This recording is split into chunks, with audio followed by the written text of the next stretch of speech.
Hello everyone, ગઈકાલે આપણે જે શીખ્યા હવે એમાં ક્વેશ્ચન અને આન્સર કઈ રીતના આપવા સિમ્પલ પ્રેઝન્ટ ટેન્સના એ અહીંયા શીખીશું. સી હિયર એક્ઝામ્પલ્સ આપેલા છે. Dev goes for a walk in the evening. હવે એ જ સેન્ટેન્સને જે વિધાન વાક્ય છે તેને આપણે પ્રશ્નાર્થમાં ટ્રાન્સફર કર્યું હોય, પ્રશ્નાર્થમાં ફેરવ્યું હોય તો એનો જવાબ જ્યારે આપણે મૂકીએ છીએ ત્યારે does Dev go for a walk in the evening. હવે ડઝ ક્યાંથી આવ્યું?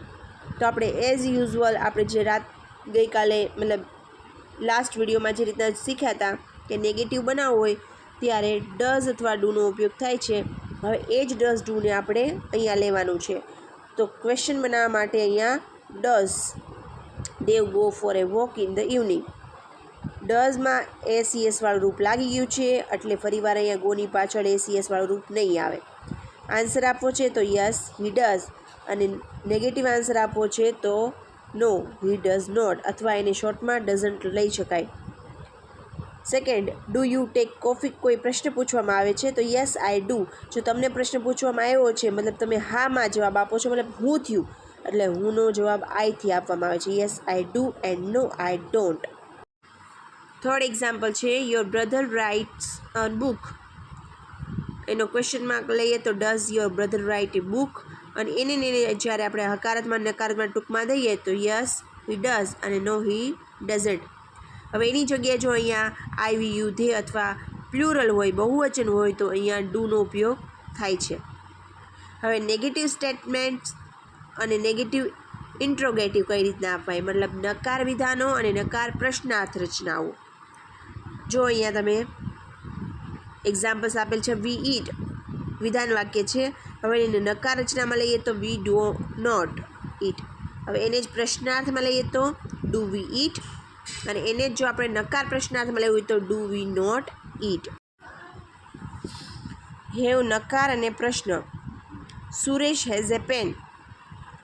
સુરેશ હેઝ નોટ અથવા hasn't a pen. Has Suresh a pen? Have you a new house?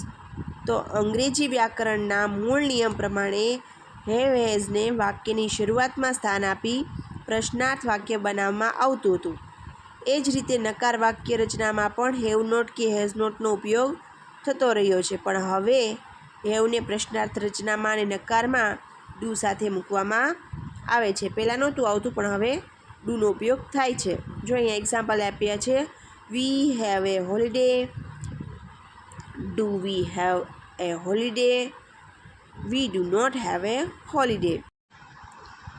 જો ફ્રેન્ડ્સ, ટેન્સ છે ઓનલી ફોર 10th સ્ટાન્ડર્ડના ગ્રામર પૂરતું નથી.